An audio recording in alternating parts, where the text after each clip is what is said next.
ಸಮುವೇಲನ ಮೊದಲನೆಯ ಗ್ರಂಥ ಅಧ್ಯಾಯ 22. ದಾವೀದನು ಅಲ್ಲಿಂದ ತಪ್ಪಿಸಿಕೊಂಡು ಅದುಲಾಮ್ ಎಂಬ ಗವಿಗೆ ಹೋದನು. ಈ ಸಮಾಚಾರ ಅವನ ಅಣ್ಣಂದಿರಿಗೂ ಬೇರೆ ಎಲ್ಲ ಸಂಬಂಧಿಕರಿಗೂ ಮುಟ್ಟಿತು. ಅವರೂ ಬಂದು ಅವನನ್ನು ಸೇರಿಕೊಂಡರು. ಇದಲ್ಲದೆ ಶೋಷಿತರು, ಸಾಲಗಾರರು ಹಾಗೂ ಮನನೊಂದವರು ಆಗಿದ್ದ ಜನಸಾಮಾನ್ಯರು ಬಂದು ಅವನನ್ನು ಆಶ್ರಯಿಸಿಕೊಂಡರು. ಹೀಗೆ ಅವನು ಸುಮಾರು 400 ಜನರಿಗೆ ನಾಯಕನಾದನು.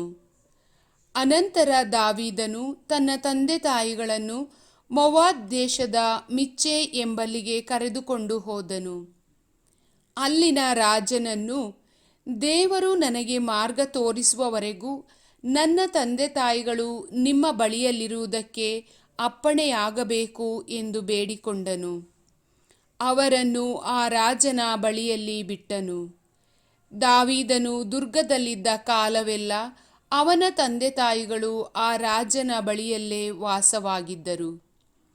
ಗಾದ್ ಪ್ರವಾದಿಯು ದಾವೀದನಿಗೆ, ನೀನು ಈ ದುರ್ಗದಲ್ಲಿರಬಾರದು, ಇದನ್ನು ಬಿಟ್ಟು ಯಹೂದ ನಾಡಿಗೆ ಹೋಗು ಎಂದು ಹೇಳಿದ್ದರಿಂದ ಅವನು ಹೆರೆತ್ ಮರುಭೂಮಿಗೆ ಹೋದನು.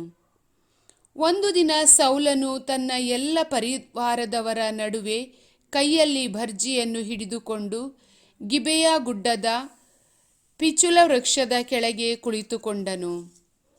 ದಾವೀದನು ಅವನ ಜನರು ಅಡಗಿಕೊಂಡಿರುವ ಸ್ಥಳ ಗೊತ್ತಾಗಿದೆ ಎಂಬ ಸುದ್ದಿ ಅವನಿಗೆ ಮುಟ್ಟಿತು. ಆಗ ಅವನು ತನ್ನ ಸುತ್ತಲೂ ನಿಂತಿದ್ದ ಪರಿವಾರದವರಿಗೆ, ಬೆನ್ಯಾಮೀನ್ ಕುಲಪುತ್ರರೇ ಕೇಳಿ, ನೀವೆಲ್ಲರೂ ನನಗೆ ವಿರೋಧವಾಗಿ ಒಳಸಂಚು ಮಾಡುವುದೇಕೆ? ಜೆಸ್ಸೆಯನ ಮಗನು ನಿಮ್ಮೆಲ್ಲರಿಗೂ ಹೊಲಗಳನ್ನು ದ್ರಾಕ್ಷಿ ತೋಟಗಳನ್ನು ಕೊಡುತ್ತಾನೆಯೇ? ಎಲ್ಲರನ್ನೂ ಸಹಸ್ರಾಧಿಪತಿಗಳನ್ನಾಗಲಿ ಶತಾಧಿಪತಿಗಳನ್ನಾಗಲಿ ಮಾಡುತ್ತಾನೆಯೇ? ನನ್ನ ಮಗನು ಜೆಸ್ಸೆಯನ ಮಗನೊಡನೆ ಒಪ್ಪಂದ ಮಾಡಿಕೊಂಡದ್ದನ್ನು ನಿಮ್ಮಲ್ಲಿ ಒಬ್ಬನಾದರೂ ನನಗೆ ತಿಳಿಸಲಿಲ್ಲ. ನನ್ನ ಸೇವಕನೊಬ್ಬ ನನಗೆ ವಿರೋಧವಾಗಿ ಒಳಸಂಚು ಮಾಡುವ ಹಾಗೆ ನನ್ನ ಮಗನೇ ಅವನನ್ನು ಎತ್ತಿ ಕಟ್ಟಿದ್ದಾನೆಂದು ಒಬ್ಬನಾದರೂ ನನಗೆ ಏಕೆ ತಿಳಿಸಲಿಲ್ಲ? ನನ್ನ ಹಿತಚಿಂತೆ ನಿಮಗೆ ಕಿಂಚಿತ್ತೂ ಇಲ್ಲ ಎಂದನು. ಆಗ ಸೌಲನ ಸೇವಕರ ಬಳಿಯಲ್ಲಿ ನಿಂತಿದ್ದ ಎದೋಮ್ಯನಾದ ದೋಯೇಗನು ಆ ಜೆಸ್ಸೆಯನ ಮಗ ನೋಬದಲ್ಲಿರುವ ಅಹೀಟೂಬನ ಮಗನಾದ ಅಹಿಮೆಲೇಕನ ಬಳಿಗೆ ಬಂದುದನ್ನು ನಾನು ನೋಡಿದೆ. ಆ ಯಾಜಕ ಇವನಿಗೆ ಸರ್ವೇಶ್ವರನ ಚಿತ್ತವನ್ನು ತಿಳಿಸಿ ಆಹಾರವನ್ನೂ ಫಿಲಿಸ್ಟಿಯನಾದ ಗೋಲ್ಯಾತನ ಕತ್ತಿಯನ್ನೂ ಕೊಟ್ಟನು ಎಂದು ಹೇಳಿದನು. ಕೂಡಲೇ ಸೌಲನು ಅಹಿಟೂಬನ ಮಗನೂ ಯಾಜಕನೂ ಆಗಿದ್ದ ಅಹಿಮೆಲೇಕನನ್ನು ಹಾಗೂ ಅವನ ಕುಟುಂಬಕ್ಕೆ ಸೇರಿದ ನೋಬದ ಬೇರೆ ಎಲ್ಲ ಯಾಜಕರನ್ನು ಬರಮಾಡಿದನು.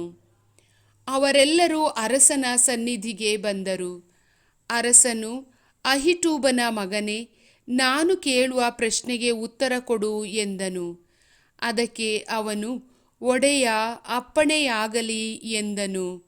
ಆಗ ಸೌಲನು, ನೀನು ನನಗೆ ವಿರೋಧವಾಗಿ ಜೆಸ್ಸೆಯನ ಮಗನೊಡನೆ ಒಳಸಂಚು ಮಾಡಿದ್ದೇಕೆ? ಅವನು ನನಗೆ ವಿರೋಧವಾಗಿ ಎದ್ದು ನನ್ನ ಜೀವಕ್ಕಾಗಿ ಹೊಂಚು ಹಾಕುವಂತೆ ನೀನು ಅವನಿಗೆ ರೊಟ್ಟಿ ಹಾಗೂ ಕತ್ತಿಯನ್ನು ಕೊಟ್ಟು ದೈವೋತ್ತರವನ್ನು ತಿಳಿಸಿದ್ದೇಕೆ ಎಂದು ಕೇಳಿದನು. ಅಹಿಮೆಲೇಕನು, ನಿಮ್ಮ ಎಲ್ಲ ಸೇವಕರಲ್ಲಿ ಅರಸನ ಅಳಿಯನಾಗಿರುವ ದಾವೀದನಂತೆ ನಂಬಿಗಸ್ತನಾದವನು ಯಾರಿದ್ದಾನೆ? ದಾವೀದನು ನಿಮ್ಮ ಆಲೋಚಕರಲ್ಲೊಬ್ಬನು, ತಮ್ಮ ಮನೆಯವರಲ್ಲಿ ಗೌರವಾನ್ವಿತನೂ ಆಗಿದ್ದನಲ್ಲವೇ? ನಾನು ಅವನ ಪರವಾಗಿ ದೇವರ ಸನ್ನಿಧಿಯಲ್ಲಿ ವಿಚಾರ ಮಾಡಿದ್ದು ಇದೇ ಮೊದಲನೆಯ ಸಾರಿಯೇ? ಇಲ್ಲವೇ ಇಲ್ಲ. ಅರಸರು ತಮ್ಮ ಸೇವಕನಾದ ನನ್ನ ಮೇಲೆ ಹಾಗೂ ನನ್ನ ಮನೆಯವರ ಮೇಲೆ ಇಂಥ ಅಪವಾದವನ್ನು ಹೊರಿಸಬಾರದು. ಈ ವಿಷಯದಲ್ಲಿ ತಮ್ಮ ಸೇವಕನಾದ ನನಗೆ ಸ್ವಲ್ಪವೂ ಗೊತ್ತಿರಲಿಲ್ಲ ಎಂದು ಉತ್ತರ ಕೊಟ್ಟನು. ಆಗ ಅರಸನು ಅವನಿಗೆ, ಅಹಿಮೆಲೇಕನೇ, ನೀನು ನಿನ್ನ ಮನೆಯವರು ಸಾಯಲೇಬೇಕು ಎಂದು ಹೇಳಿದನು. ತನ್ನ ಬಳಿಯಲ್ಲಿದ್ದ ಸಿಪಾಯಿಗಳಿಗೆ, ನೀವು ಹಿಂದಿರುಗಿ ಸರ್ವೇಶ್ವರನ ಈ ಯಾಜಕರನ್ನು ಕೊಲ್ಲಿರಿ. ದಾವೀದನು ಪಲಾಯನ ಆದದ್ದು ಗೊತ್ತಿದ್ದರೂ ನನಗೆ ತಿಳಿಸದೆ ಅವನಿಗೆ ಸಹಾಯ ಮಾಡಿದ್ದಾರೆ ಎಂದು ಆಜ್ಞಾಪಿಸಿದನು.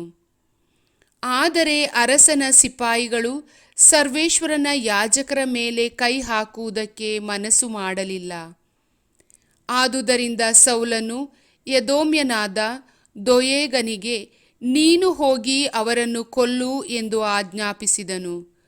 ಅವನು ನಾರುಮಡಿಯ ಎಫೋದನ್ನು ಧರಿಸಿಕೊಂಡಿದ್ದ 85 ಮಂದಿ ಯಾಜಕರನ್ನು ಆ ದಿವಸ ಕೊಂದು ಹಾಕಿದನು. ಅನಂತರ ಅವನು ಯಾಜಕರ ಪಟ್ಟಣವಾದ ನೋಬಕ್ಕೆ ಹೋಗಿ ಅಲ್ಲಿನ ಸ್ತ್ರೀ ಪುರುಷರನ್ನು, ಶಿಶು ಬಾಲಕರನ್ನು, ದನ ಕುರಿ ಕತ್ತೆಗಳನ್ನೂ ಕತ್ತಿಯಿಂದ ಸಂಹರಿಸಿದನು. ಅಹಿಟೂಬನ ಮಗನಾದ ಅಹಿಮೆಲೇಕನ ಮಕ್ಕಳಲ್ಲೊಬ್ಬನಾದ ಎಬ್ಯಾತಾರನೆಂಬುವನು ತಪ್ಪಿಸಿಕೊಂಡು ದಾವೀದನ ಬಳಿಗೆ ಓಡಿ ಬಂದನು. ಸೌಲನು ಸರ್ವೇಶ್ವರನ ಯಾಜಕರುಗಳನ್ನು ಕೊಲ್ಲಿಸಿದ ಸಂಗತಿಯನ್ನು ಅವನಿಗೆ ತಿಳಿಸಿದನು. ದಾವೀದನು ಎದೋಮ್ಯನಾದ ದೋಯೇಗನನ್ನು ನಾನು ಅಲ್ಲಿ ಕಂಡಾಗಲೇ ಇವನು ಸೌಲನಿಗೆ ಹೇಗೋ ಈ ಸಂಗತಿಯನ್ನು ತಿಳಿಸುವೆನೆಂದು ನೆನೆಸಿಕೊಂಡೆ. ನಿನ್ನ ಸಂಬಂಧಿಕರ ವಧೆಗೆ ನಾನೇ ಕಾರಣನಾದೆನಲ್ಲ. ನೀನಾದರೋ ಹೆದರದೆ ನನ್ನ ಸಂಗಡ ಇರು. ನನ್ನ ಪ್ರಾಣವನ್ನು ತೆಗೆಯಬೇಕೆಂದಿರುವವನು ನಿನ್ನ ಪ್ರಾಣವನ್ನೂ ತೆಗೆಯಬೇಕೆಂದಿರುತ್ತಾನೆ. ನೀನು ನನ್ನ ಜೊತೆಯಲ್ಲಿ ಇರುವುದಾದರೆ ಸುರಕ್ಷಿತನಾಗಿರುವೆ ಎಂದನು. ಪ್ರಭುವಿನ ವಾಕ್ಯ.